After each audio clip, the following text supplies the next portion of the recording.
visi Bapak Presiden agar kita mencapai swasembada pangan. Pendapatan peternak kita itu masih relatif kecil. Resiko yang paling besar ada di peternak, tetapi justru peternak mendapatkan keuntungan yang paling kecil. Baik, selamat pagi Pak Dirjen Peternakan dan Kesehatan Hewan Pak Agung Suganda. Selamat pagi Prof. Ramadan. Selamat datang di Universitas Hasanuddin di Fakultas Peternakan. Dan inilah podcast awal kita di Fakultas Peternakan dengan menghadirkan tamu kehormatan kita Pak Agung Suganda. Terima kasih, ini kami sudah diundang perdana di podcast Fakultas Peternakan. Mudah-mudahan kehadiran kami ini menjadi juga pemicu dan mendorong motivasi yang lebih banyak lagi bagi rekan-rekan yang mengelola podcast Fakultas Peternakan Unhas ini. Nah, Pak Agung, bagaimana respon dari institusi Bapak dan juga kesiapan insan peternakan untuk hal ini? Silakan. Ya, terima kasih Prof. Jadi dengan adanya program makan bergizi yang digagas oleh Bapak Presiden Prabowo, ini tentu menjadi tantangan tersendiri bagi subsektor peternakan dalam penyediaan sumber protein hewani untuk menu pangan bergizi tersebut. Karena kita semua tahu di antara menu makan bergizi ini sumber protein hewani yang juga menjadikan kebutuhan utama untuk program ini antara lain adalah daging ayam, kemudian telur ayam, susu, dan daging sapi. Oleh karena itu, maka Direktorat Jenderal Peternakan dan Kesehatan Hewan di bawah arahan Bapak Menteri Pertanian, Bapak Dr. Haji Amran Sulaiman, memerintahkan kepada kami, tentu ini juga merupakan visi Bapak Presiden, agar kita mencapai swasembada pangan dalam rangka khususnya untuk memenuhi kebutuhan reguler maupun program makan bergizi tersebut. Oleh karena itu, maka program strategis di Direktorat Jenderal Peternakan dan Kesehatan Hewan saat ini, di samping mempertahankan produksi daging ayam dan telur yang sudah swasembada bahkan oversupply tersebut, kita sekarang mendorong bagaimana percepatan peningkatan produksi susu dan daging nasional. Nah, ini tentu kita sudah menyusun peta jalan, di samping meningkatkan produksi dari sapi perah dan sapi pedaging yang ada di dalam negeri, kita juga mendorong untuk memasukkan sapi perah dan juga sapi pedaging betina produktif dari luar negeri untuk meningkatkan populasi sekaligus juga produksi susu dan daging nasional.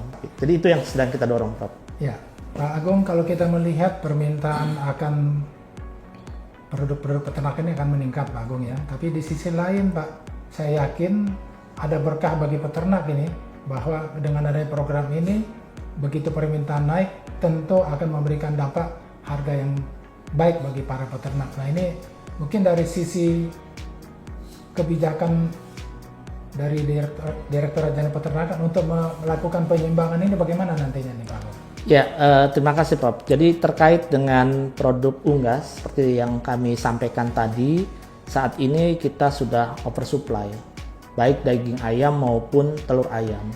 Dan karena oversupply tadi, inilah yang salah satunya memicu fluktuasi harga ayam dan telur di tingkat peternak. Perlu diketahui Prof, saat ini pendapatan peternak kita itu masih relatif kecil. Jadi kalau kita lihat di pendapatan peternak kita itu baru di angka 102. Nah, sementara kalau di sawit itu saya dengar sudah sampai 160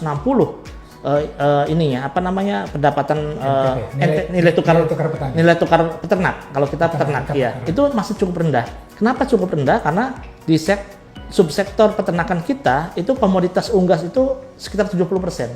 Dan kalau kita lihat kemarin sebelum ada program ini, itu kan peternak unggas kita ya banyak yang kurang mendapatkan keuntungan karena harga jual ayam dan telur di tingkat peternak itu masih cenderung di bawah harga acuan pembelian, bahkan mendekati HPP-nya, sehingga tadi nilai tukar peternak kita itu masih 102.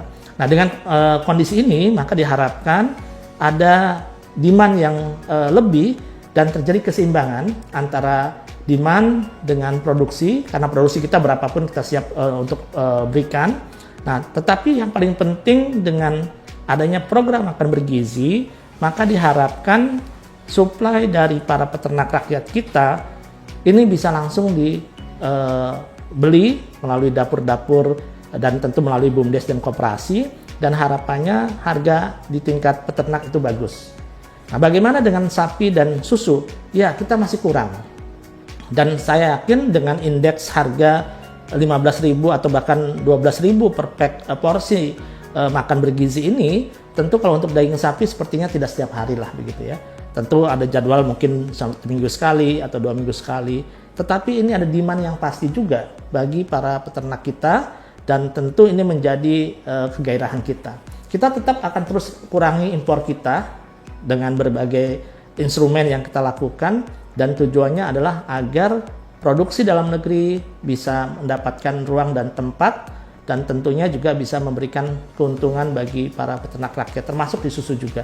Dan yang pasti kami jamin saat ini untuk produk susu segar kita tidak ada yang tidak terserap oleh industri pengolahan susu, dan ini yang memberikan dampak positif bagi harga susu di tingkat peternak. Kami sangat menghargai Pak Agung upaya swasembada pangan, yang memang di sisi lain kita bagaimana mensejahterakan peternak, namun di sisi lain juga kita melihat bagaimana konsumen mendapatkan harga produk yang lebih murah. Tadi yang disampaikan Pak Agung, nilai tukar peternak ini nampaknya statis di angka tersebut. Nah, ini bagaimana nih Pak Agung? Sedangkan di sisi lain kadang-kadang kita Pak terkendala dengan bagaimana pemerintah mengendalikan inflasi itu sendiri. Jadi, dan salah satu indikator yang bisa dikendalikan adalah harga komoditi peternakan. Nah, ini bagaimana menurut Pak Agung? Ya, tadi NTP itu mencerminkan tingkat pendapatan dari suatu usaha yang dilakukan oleh para peternak kita. Dan kalau kita lihat NTP peternak dan nelayan itu hampir sama, Prof, di angka 102 sekian. Dan tentu ini yang harus terus kita perjuangkan agar NTP peternak kita bisa meningkat. Kondisi saat ini, harga ayam kita masih cenderung di bawah harga acuan. Begitupun juga harga telur kita. Nah, dengan adanya program ini, maka kami berharap agar harga di tingkat peternak itu jauh lebih mencapai harga acuan. Nah, masalah utama di kita sebetulnya bukan di tingkat peternaknya. Justru rantai pasok kita dari peternak sampai ke konsumen inilah yang harus diatur. Nah, tentu ini tidak bisa kami di Kementerian Pertanian saja, tetapi juga harus ada dari Kementerian Perdagangan, Kementerian Perindustrian, dan termasuk juga Kementerian Dalam Negeri untuk mengatur rantai pasok ini. Karena jangan sampai resiko yang paling besar ada di peternak, tetapi justru peternak mendapatkan keuntungan yang paling kecil.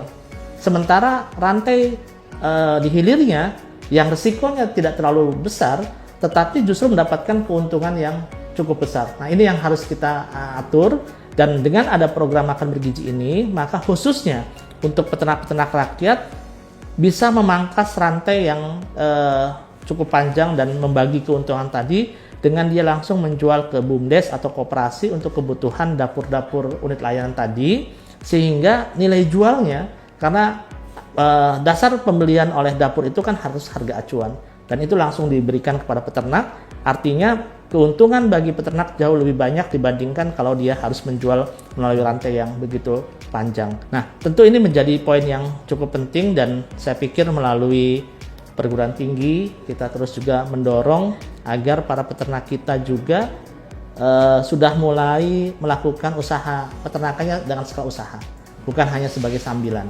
Tapi kalau untuk unggas saya yakin sudah mulai seperti itu, Prof.